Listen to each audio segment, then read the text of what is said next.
C'est ce qui vous fait dire, docteur Riobodoussou, qu'en Afrique, nous soignons avec l'âme et dans la spiritualité. Oui, je pense, Sada, écoutez, si vous demandez à un médecin, c'est quoi un homme? Il vous dira, l'homme, c'est un organisme formé d'appareils, les appareils d'organes, les organes de tissus, les tissus d'organismes cellulaires, les cellules. On ne va pas plus loin que les ADN et les ARN. On ne va pas plus loin. Mais si vous allez chez le Chaz africain, et vous lui demandez la même question, c'est quoi l'homme? Il vous dira, l'homme est un tout.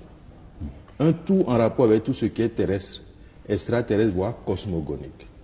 Mais quand vous le poussez, à le pousser jusqu'à réduire l'homme à sa plus simple expression, il vous dira que la plus simple expression de l'homme est formée de 5 éléments.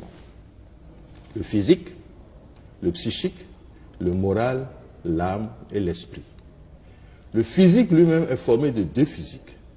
Un physique biologique que nous, médecins, nous connaissons parfaitement bien. Il y a un deuxième physique qui est biomagnétique, bioluminescent, pour lesquels les médecines conventionnelles n'ont pas de connaissances.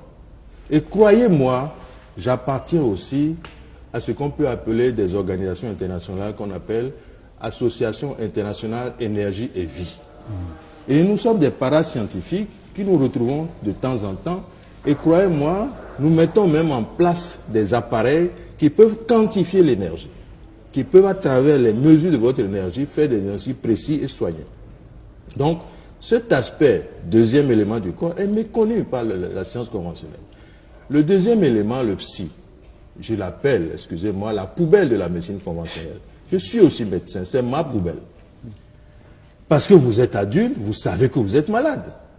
On vous passe au scanner, on ne trouve aucun diagnostic. On dit votre maladie est psychique ou psychosomatique. Et on vous jette dans ce panier. Évidemment, comme l'homme se veut humain, eh bien, on sait que c'est des humains qui sont dans ce panier et on a créé des responsables de ce panier.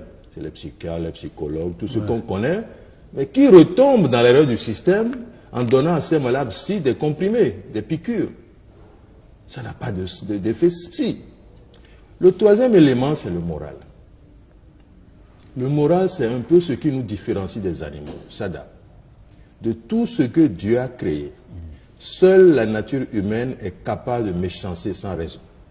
C'est pourquoi nous avons besoin de quelque chose pour contenir cette agressivité innée. C'est pourquoi nous disons, nous avons besoin de religions. Nous avons aussi besoin des lois. Le diable est dans la religion. Le criminel est en prison. On comprend ça. L'âme, c'est un peu l'autre moi qui permet le dédoublement. C'est des notions que le Nord malheureusement a perdues. Mais quand on dit en Afrique des sorciers ou des sorciers anthropophages, nous savons ce que nous disons. Et croyez-le, c'est une réalité. Je suis scientifique, je suis chercheur, c'est ce que je dis. C'est une réalité. Et on peut très bien se dédoubler, s'identifier à un chien, à un chat, à un reptile, à un oiseau, voler dans les airs pour beaucoup de finalités. Oui. Ce n'est pas du bluff, Sada, c'est une réalité.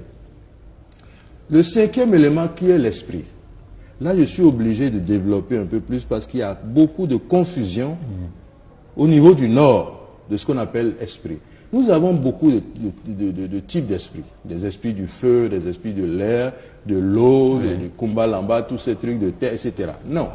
Je parle d'esprit partie intégrante de l'homme. Il y en a 4 niveaux de spiritualité. Le premier niveau, c'est les esprits de nos ancêtres. Ce n'est pas moi qui le dis, mais croyez-le, c'est une vérité. Les morts ne sont pas morts. C'est pourquoi encore la famille africaine doit être comprise comme 2 familles, une horizontale et une verticale. L'horizontale va depuis ses papas, maman, oncles, tantes, ceux qui vivent. C'est la famille horizontale. Mais la famille verticale va depuis l'ancêtre fondateur jusqu'aux descendants futurs. Il faut en tenir compte, Sada. Vous avez des gens qui sont malades, qui vont chez un guérisseur, on fait le diagnostic, la voyance, on dit, ah, ton grand-oncle, monsieur X ou Y, tu lui avais dit quand tu étais jeune, quelque chose, tu l'as offensé, eh bien, va faire tes sacrifices en son honneur et tu retrouveras la santé. Et si tu fais le sacrifice, ça se passe très bien. Il faut tenir compte de ces réalités-là. Je vais vous dire quelque chose encore qui, personnellement, m'a surpris. En 1996, j'ai amené tous les NDOPCA de Rufisque jusqu'à leur griot aux États-Unis pour soigner les Africains chez eux, les Américains chez eux. Et j'ai remarqué d'abord qu'en 10 jours, nous avons soigné plus de 600 patients par le rythme, la danse, la trance, c'est le NDOP. Oui.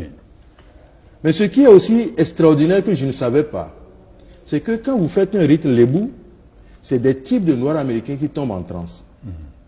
Quand vous faites un rythme bambara, c'est d'autres types qui tombent en transe.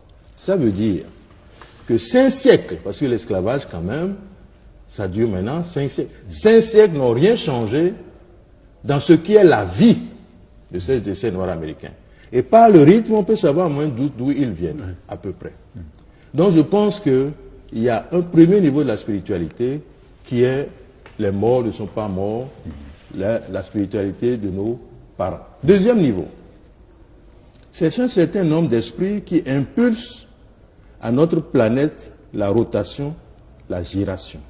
Et tous ceux qui font le magnétisme, ils savent très bien que c'est à partir de la rotation qu'il y a la vibration donne l'énergie, et l'énergie est vie. Et c'est des notions que la science conventionnelle ne connaît pas. Sada, aucun laboratoire au monde ne peut faire la différence entre un organe prélevé chez un vivant et le même organe prélevé chez un cadavre. Parce que la seule différence entre le vivant et le mort est de source énergétique que nous ne connaissons pas dans nos sciences conventionnelles. Le troisième niveau de la spiritualité, c'est ce que j'appelle la résonance morphique. C'est une espèce de mémoire collective.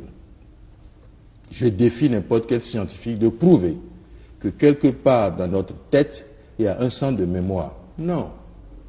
Le centre de mémoire de l'homme est exogène à ses manifestations physiques. Donc dans la tête, en réalité, c'est comme des espèces de transistors qui est connecté à cette mémoire universelle. Et cette mémoire universelle, c'est un peu le reflet, malheureusement, mal copié du système web, du système Internet. Le système Internet n'est pas de notre génération. Ça existe depuis la nuit des temps. Et nos guérisseurs, nos spiritualistes africains ont accès à ça, dont les saltigués. Oui. Là où ils vont puiser l'information à travers cette corde que vous voyez avec des différents nœuds. Donc c'est important. Et le quatrième niveau de la spiritualité est constitué de 256 esprits. Bien connus, bien codifiés et encore pratiqués en Afrique par une science qu'on appelle le Fa. Donc vous voyez Sada, quand vous dites ce que signifie le concept de l'homme dans la logique conventionnelle et le concept de l'homme dans la logique traditionnelle, vous voyez un peu le monde qui est entre les deux. Il est évident que lorsque vous vous adressez au système cartésien, la limite de sa réflexion est tellement étroite qu'il ne peut pas avoir plus de succès qu'il n'a. Oui, ce qui fait que vous ne pouvez pas soigner de la même manière. C'est pas possible, les approches sont différentes. Les approches sont différentes, vous prenez un certain